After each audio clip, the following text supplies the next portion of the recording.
comes Seth Jarvis, 7 goals so far this season. Coming in, going wide, going to the back end forward, he scores! Oh, a gorgeous move! Seth Jarvis in this contest, and he is coming in, the big man. Swings wide, cuts to the middle of the ring, top of the circles. Nikishin dances it in. Andersen calmly, pad save, keeps it out. Oh, these two guys know the book on each other. Marty Necas coming in on Freddie Andersen. Necas knocks it in. Stick handling. Head fake. Andersen makes the save. Freddie Andersen has had a banner night. Most saves as a Hurricane. See if he can get one more. Arturi Lehkonen in his first attempt this year. He'll kick it over the blue line. Coming in on Andersen. And Andersen denies it. Mr. Andersen gets the win. And what a gutsy performance from this Carolina Hurricanes team as they get their 4th win out of 5 tries on this road trip. And hugs around for Freddie Andersen. A stellar performance tonight by the Canes netminder. Freddie Andersen has had a banner night. Most saves as a Hurricane. Yes, he has. No doubt about it. The Hurricanes, we got to stop meeting like this, people. Hi, I'm Adam Gold. Hurricanes win it 5-4 in a shootout because we all saw that coming. Wild night. Not only here, all over the NHL, we had weirdness. We are, of course, the Canes Corner podcast right here live on YouTube. Thank you very much for spending some time with us. This is also available as a regular podcast if you realize that it's late and you want to go to bed, wherever you are. But man, it's this has been a crazy road trip, and the Hurricanes are 4-1 on the trip and just beat the Colorado Avalanche in spite of, almost themselves, right? Tons of stuff to get to. We're brought to you by the Aluminum Company of North Carolina. If it is for the exterior of your home, you can find it at the Aluminum Company of North Carolina on Hamlin Road in Durham. No place like it. Sammy Hanna and his crew do a great job. They're almost done out here. It's been almost 2 weeks. It's like Monday will be 2 weeks. I think they're going to be here on Monday. I think they're wrapping it up on Monday. I'll give you the full status report after the weekend is over. So let's start at the very beginning. And at the very beginning, we really got to go back a couple of weeks, right? Jaccob Slavin doesn't finish the game against Philadelphia, doesn't come on the trip. You're down your best defenseman. Didn't necessarily bother Carolina as they were beating San Jose, Anaheim, and the LA Kings. It did bother the LA Kings. It did bother them when they got to Vegas, and you could tell that a little weariness had set in, and Carolina wasn't as tight defensively against the Golden Knights. So no Slavin, no Gostisbehere, who left the game, I think it was, against LA and flew back to Raleigh. He's banged up. He had been playing great too. And then you get to this game, and a guy who had played 27 and a half minutes in the win over LA, because that was an overtime win, right? I don't even remember anymore. The whole road trip is bleeding into each other. Keandre Miller can't go tonight. He takes the warm-up. Everything's fine. Nope, can't go. Bye. It's a good thing the Hurricanes decided to call up Joel Nystrom from Chicago in the American Hockey League. Because had they not, they would have gone with 5 defensemen today, which in some ways they sort of did anyway. Because of the 3 rookies, none of them played a ton. Nystrom played the most. Nystrom played over 16 minutes. He played more than Alexander Nikishin, more than Charles-Alexis Legault. And I thought Joel Nystrom was a very good player tonight. We're going to talk about him. But it's a good thing they called Nystrom up, really just to be the emergency defenseman. And then Miller can't go, and now you're playing 3 rookies. During the game, early you lose Will Carrier. Second period, you lose Eric Robinson. Rod Brind'Amour said after the game, those are not short-term issues. Now, we'll get more clarity in the next day or so, because for Rod, long-term is like 3 games. But it sounded to me like Rod was thinking about legitimately long-term, like months as opposed to days or weeks. Again, I don't really know, but we'll find out in due time. So all of these personnel issues, you're playing against the Colorado Avalanche, a team that has not lost in regulation and still has not lost in regulation, 5-0-3 on the season. With all of their talent, with all of their speed, and it was all on display today. Carolina is going with 3 rookie defensemen, their intended 7th defenseman in Mike Riley, who played the second most minutes on the blue line tonight. And you're down to 10 forwards by the time you hit the third period. And remember, you went overtime. Not that Eric Robinson is a part of overtime, but I don't know how many times you might have seen during the game a hurricane sucking wind. Sebastian Aho at one point put his head on the shoulder of a teammate because he was gassed. Remember, altitude. Now, the Hurricanes got to Denver a little bit earlier, but man, it takes a while to acclimate. So the Hurricanes are down to 10 forwards. They're playing 3 rookies who don't play a ton. Combined, they played 45 minutes combined, which is not quite twice what Sean Walker played. Sean Walker played 28 minutes and 16 seconds tonight.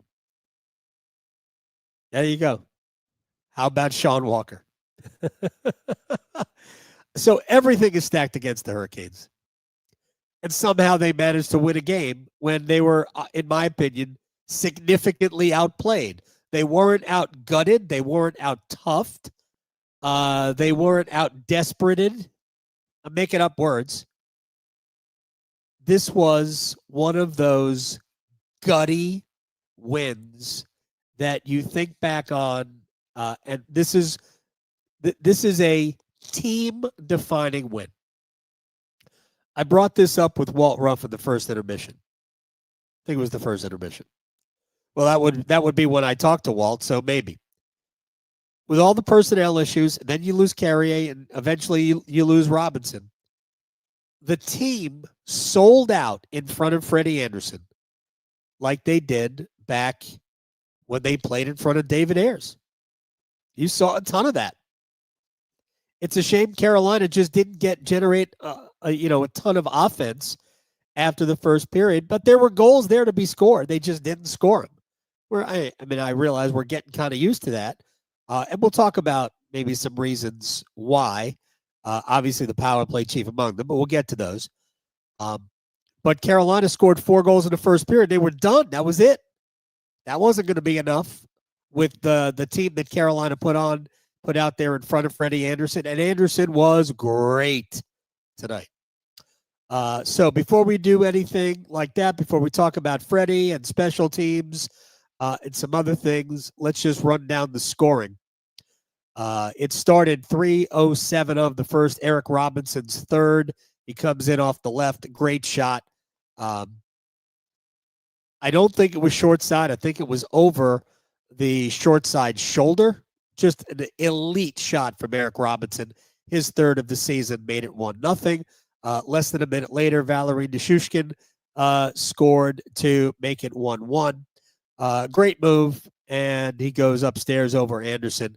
Then Colorado on the power play. I think their second power play of the game.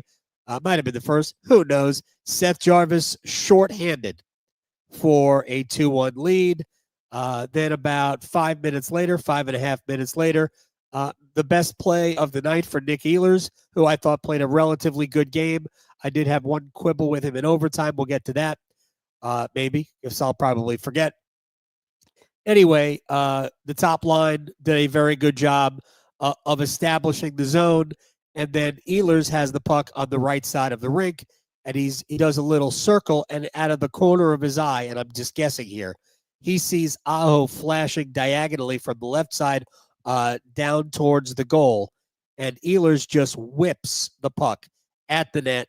Aho gets a stick on it. It goes off his stick, off of Scott Wedgwood, the goaltender. and then off of, I believe, Devin Taves, and then floats in. And Carolina has now a 3-1 lead. And then a minute later, just less than a minute later, 59 seconds, Taylor Hall with a steal. He and Jackson Blake ended up getting the puck in front. Logan Stankoven just kind of wedges it under the goalie. Second time I have used that stupid joke. But Scott Wedgwood at that point was then pulled. And that was it for the Hurricanes in terms of goals. They led 4-1 after one. Parker Kelly, it is somehow, I guess, legal to try to catch the puck, actually not be able to catch it, have it go off the palm of your hand and in. I don't know that it's not legal, or I don't know that it's legal or otherwise. It seems like it should be, but apparently it's not, unless what Rod Brind'Amour challenged for, that there should have been a stoppage. Is it a hand pass if nobody else touches the puck and it just goes in the net? Like, Parker wasn't trying to catch it and throw it in the goal. So I'm at a loss for how I'm supposed to feel about it, other than it does seem like you shouldn't be allowed to try to catch the puck and have it go off the palm of your glove and in, and that goal count. But it might. It does bring to mind for me this issue when it comes to the National Hockey League, in that I don't care how the puck goes in. If it goes in, unless you pick it up and throw it. If it goes in, it goes in. I think you should be allowed to kick the puck in the net. If I can kick a puck to my from skate to stick, if I can kick the puck to a teammate, then I should be able to kick the puck in the net. Now, you got to keep your skates on the ice because it becomes a player safety issue. We don't want anybody bicycle kicking a puck in the net, although I'd like to see it as long as nobody was in danger. So, I don't know. Part of me thinks it should be a good goal. Logic tells me it probably shouldn't be a good goal, but I don't know. But they allowed the goal, so 4-2 at the time. But you could tell that this was going to be a difficult one for Carolina to win in regulation, unless they got another goal. And they had some chances. They had a couple of chances on one of their power plays. I know that sounds just kind of surprising, but, and believe me, I was surprised too. Didn't go. The Jordan Martinook shorthanded try early in the second period didn't go. Would have been nice to have gotten the goal that made it 5-1. Instead, they gave up the goal to make it 4-2. And that's where we pick up the chronology of events. Marty Necas, just a great goal. Looked like he almost used Jordan Staal as a screen and went up high. I think it might have been deflected over Andersen. That made it 4-3, 4:45 into the third. And then Valeri Nichushkin, his second of the game on the power play. And this was, a deflected shot that kind of handcuffed Freddie. He couldn't glove it down. Nichushkin was right there, and he deposited it over Andersen for 4-4. And at that point, we still had 14 minutes of hockey to play. The chances, 6 minutes of hockey to play when they tied it. The chances, I thought, of Carolina carrying this game into overtime, so just to get a point out of it, I didn't think those chances were great. But they hung in there. They killed off a couple of power plays, including one of their own, and they got the 1 point, and then they went for the bonus, and they got the bonus in the shootout. Thankfully, Freddie Andersen was 100% on top of it today. All right, so that's the summary of events. Now let me run down a couple of topics I wanted to get to tonight. The first is Andersen. 44 saves, my opinion, best performance as a Hurricane. The only thing that I believe is better than this was Game 1, 2023 Eastern Conference Finals against Florida. I mean, Freddie played 1,000 minutes in that game. He gave up, 3 goals? Did they lose 4-3 in the fourth overtime? I don't know what it was. Freddie was great in that game. Bobrovsky was great in that game too, but Carolina didn't win it. In terms of regular season play, statistically speaking, Andersen's statistically speaking, Andersen has played better games. He has not played a better game than he did tonight. You consider all of the circumstances, a tired team in front of you, down to 10 forwards for certainly the last 20 minutes, actually add the 5 minutes in overtime, but you can't play everybody in overtime. So maybe that's, maybe that's unfair. It's not accurate, but for like the last 25 minutes of regulation, Andersen did not have a full team. And on top of that, he had 3 rookies and Carolina's presumptive 7th defenseman in Mike Riley. And Andersen was spectacular. Absolutely spectacular. It really was. It was kind of fun just to watch him. And this is a good example of how good Andersen was. Taves will carry it out. He gets it up for McCarr, rolling pucks to the rim. Andersen matches McCarr.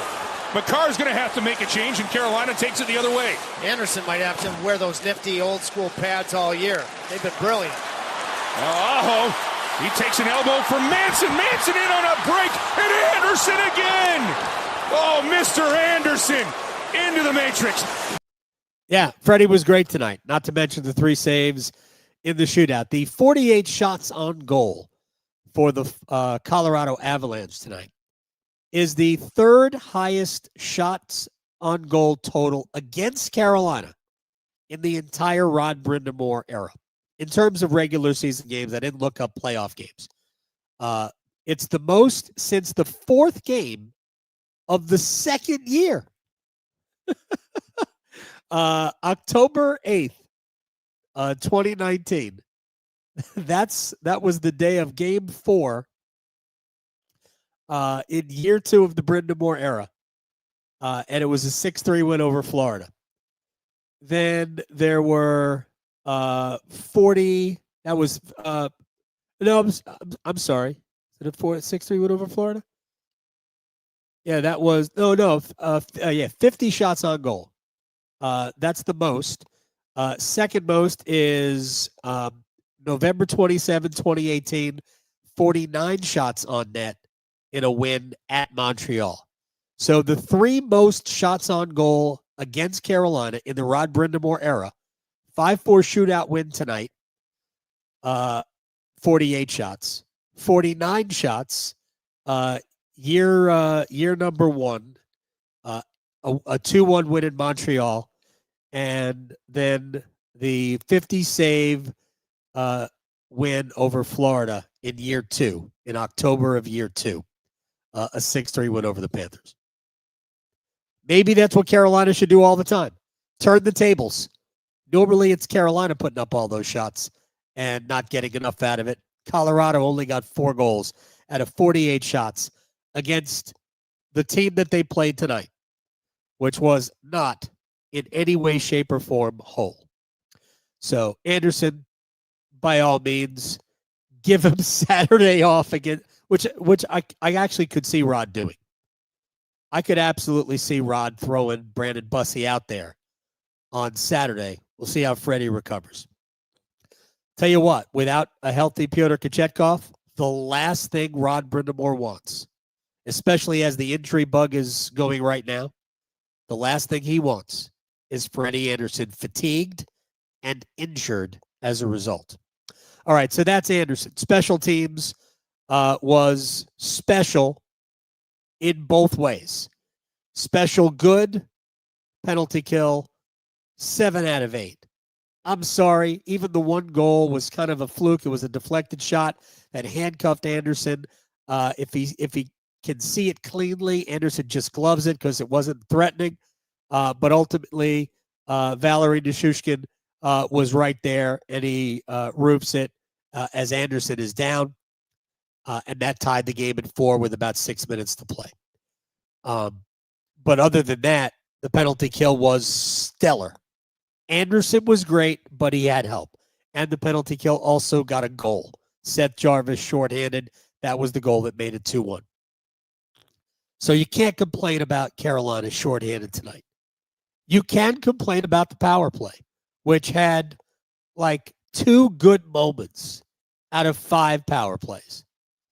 At some point, they'll figure it out. I am not one of those people who is a defeatist that it's never going to happen. At some point, they'll figure it out. It will get better. They will not spend the year at about 8% on the power play. Just going to say that out loud.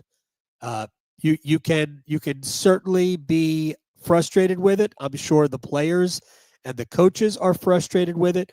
But I think we saw tonight there is, for whatever reason, a hesitancy to shoot the puck. Aho had an opportunity. It was sort of in transition. It wasn't fully power play-ish, but they were on the power play, and he was on the left side of the ice, and he was looking to make a play. The play is to shoot at times. They must figure out a way, which it shouldn't be that hard, but they got to figure out a way to put more pucks on net when they're on the power play. Like, all the passing in the world ultimately ends in the puck going back down the other end of the ice, and you got to enter the zone anyway. So you might as well just come in the zone and just start firing away. You could get a deflection. You could get a rebound.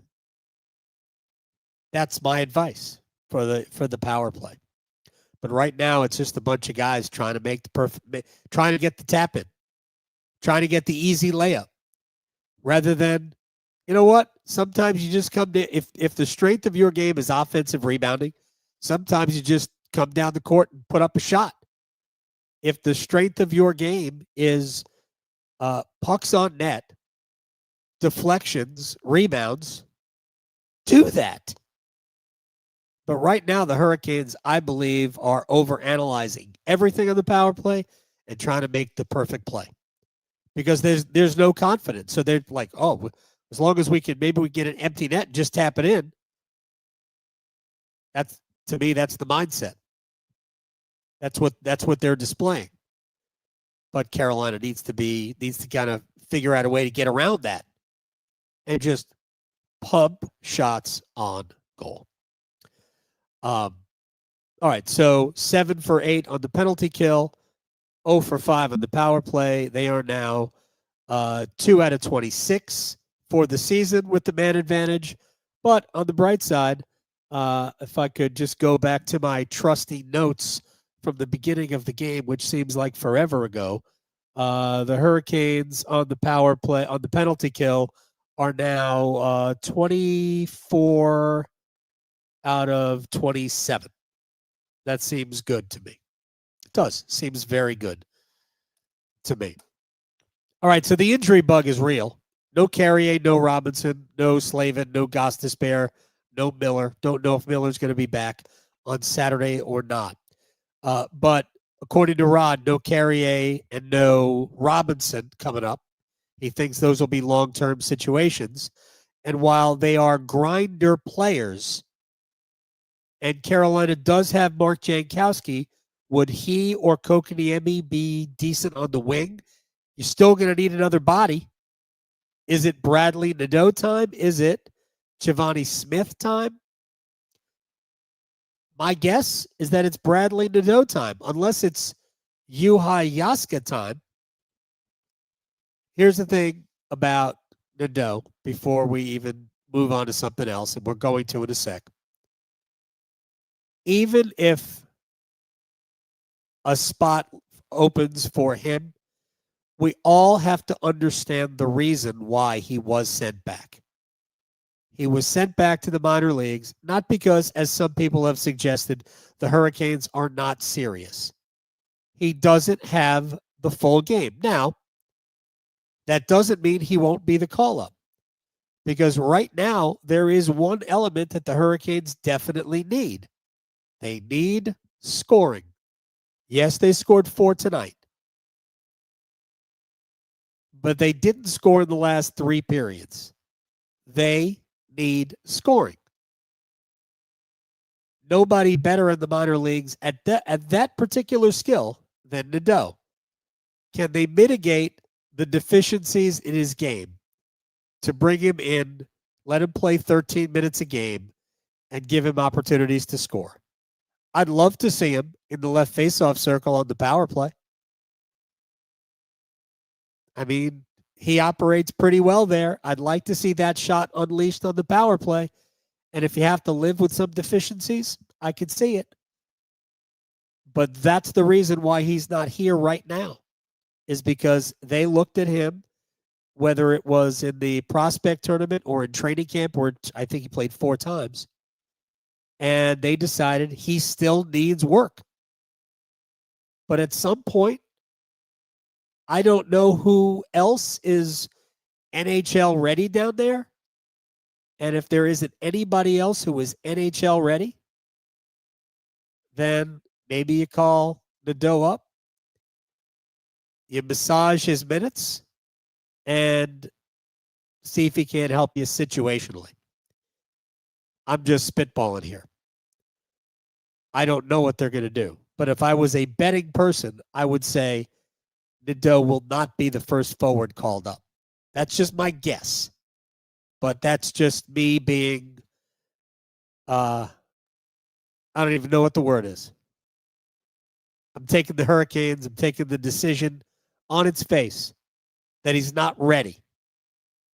And it's, even though he has scored a lacrosse goal and I think 1 or 2 other goals in the AHL already. Has he been there long enough to convince anybody here that the rest of his game is ready for the NHL? That we don't know the answer to. But there is going to be a spot for a forward. Whoever that is, don't know. But they have some decisions to make in that regard. All right. Last thing, and I'll be quick.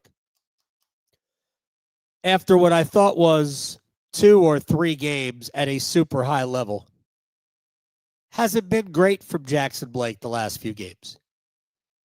Tonight he comes in down the right side, and like he was thinking about all the things he could have done, and he didn't do any of them. And then in the shootout, Blake comes in, and it almost looks like he just kind of threw the shot away. I realized that he was probably trying to not tip his hand, in what kind of move he was going to try an attempt. But it also kind of looked at that he just kind of threw the puck away. You know, not throwing it away, but just not putting a lot of thought and creativity into the shot. And in the shootout, especially when you have a chance to win it, that just kind of looked, it kind of left me empty. So they need to see more from him. They need to see more from Logan Stankoven. I know he scored a goal tonight, but these 2 players need to be all over the game, threatening the score sheet. And I don't think they did. I really don't. I thought the best line was Aho, Ehlers, Jarvis all night long. Certainly is reflected in the time on ice numbers. Aho played 22 and a half. Jarvis played just over 23. Ehlers played almost 19 and a half minutes. So the top guys played. And the top guys, I think, played well. It might have been the best start to finish game that Sebastian Aho has played this year. Seth Jarvis does Seth Jarvis things, scores big goals. And I thought we started to see some chemistry develop between Ehlers, Aho, and Jarvis. And that's cool because the Hurricanes desperately need that line to be really good. Really good. And final thing. I talked to Rod about this before the game. And he might have no choice going forward, but he wants Andre to earn a spot higher up in the lineup. In an ideal world, they would wait until Andre earns that spot back. But I think it's fair to point out, and I've been saying this for a few games now, Taylor Hall can play in your top 6. You don't want him to, but he can play in your top 6. The more he's used, I believe the less effective his game is going to be. So what I would like to see, because I think you need to limit Taylor Hall to about 13 minutes a game, 11, somewhere between 11 and 13 minutes is the sweet spot, I think, for Taylor Hall. The truth is that the Hurricanes should be getting more out of Andrei Svechnikov. And we are well past the mission to get Andre going. Nobody should have to get Andre going. Andre should get himself going. And I do sense a little frustration, maybe not from Svech because he's always having good days in terms of his attitude. And Rod loves his attitude. But at some point, a player like that has to produce. He has 0 points now. We've played 7 games. And what's worse is that the other parts of his game really not very good at this point. There's a lack of physicality. He came in having only delivered 7 hits in 6 games. That's it. 7 hits in the 6 games coming into tonight. And tonight, Svechnikov had 1 hit. So 8 hits now in 7 games for the Hurricanes. He should be averaging like 3 hits a game almost. We are basically at 1 per night. I mean, that's just not acceptable. If you're Andre, if you're Rod Brind'Amour, it's just not acceptable. He has to be better. And especially now that you're thin up front. And look, I'll tell you what, the biggest fire lit under him might be a Bradley Nadeau sighting and Andre not getting power play time. Because if Rod is willing to put him on the 4th line, Carolina's 4th line is different than most other teams. But if Rod is willing to do that, then we're not that far from Rod saying, you know what, Andre, I think you need the night off. It's just something worth talking about, worth thinking about. They need more. They need more from him. But I think you did see the top line turn around. I think they've been building to this. I think they were very good again tonight. I thought they were all noticeable all night long. Ehlers made some good plays. There was one play I didn't like from Nick Ehlers. Carolina, after they started the power play, started the overtime on a power play, they only had about 17 seconds of it, didn't do anything with it. Shock. Now they're at 4-on-4, and Ehlers tries to squeeze himself with the puck down the left wall, and he loses possession. Nick. Overtime. Possession time. Value the puck. Even if you skate around with the puck, do it. But by doing what he did, he put Carolina in a tough spot. And ultimately, they had to kill off a penalty, but Ehlers did it to himself. Got to value possession. That's what happened in the last, where the heck were they? Not Vegas, the time before, LA, in the shootout. That's what happened there. You finally snapped to it and realized that overtime is possession time. They needed more of that. They needed more of overtime being possession time, even if you're 4-on-4. But that's not what Nick Ehlers did. But they ultimately got away with it because nobody scored, and the Hurricanes won it in a shootout. And that'll do it for us. I need a nap after that bananas game. By the way, speaking of bananas, Tampa's in last place in the Atlantic. Anaheim scored 7 goals in Boston. Remember when the Bruins were 3-0? They're now 3-6. Ottawa beat Philly. Pittsburgh won at Florida. The Panthers are now 4-5. The Islanders scored 7 goals, and after losing their first 3 games, they are now 4-3. San Jose went to the Rangers. This is it's a tough one. It'll make you upset. The Rangers are now 0-5 on home ice. 0-5. They lost to San Jose 6-5 today. The Rangers are now 3-5-1. Really, the Rangers have played 9 times. How about that? Utah scored 7 goals in St. Louis. Are you joking? There were tons of goals. We had 2 games that finished with 7. One that finished 6-5. Actually, 3 games that finished with 7. 2 teams scored 5 times and lost. And then whatever happened between the Hurricanes and the Colorado Avalanche tonight. That'll do it. We're brought to you by the Aluminum Company of North Carolina, if it is for the exterior of your home. You can find it at the Aluminum Company of North Carolina on Hamlin Road in Durham. No place like it. Sammy Hanna and his crew do a great job. Man, when we get back to Eastern time, we're going to give so many shout-outs, and I appreciate you hanging out. We're brought to you by the Aluminum Company, as you can tell, and as I've said 100 times already. We'll see everybody. Oh, real quick. Programming note. I am not covering the game on Saturday against Dallas. If I can watch it, then we'll jump on and do a podcast. But if I cannot watch it, based on where I am, then there will be no podcast on Saturday night. And you're all free to do what you want. Except listen to other podcasts. I kid. So 50-50 Saturday after Dallas. If not, we'll see you Tuesday at home when the Hurricanes take on the Vegas Golden Knights. By the way, that game is a 6:30 start. We going to start any games at 7 or no? We've started 1 game this year of the first 7 games. Only 1 game has started at 7 o'clock. That was game number 2 against Philadelphia. All right, I got to go. See everybody next time on the Canes Corner podcast.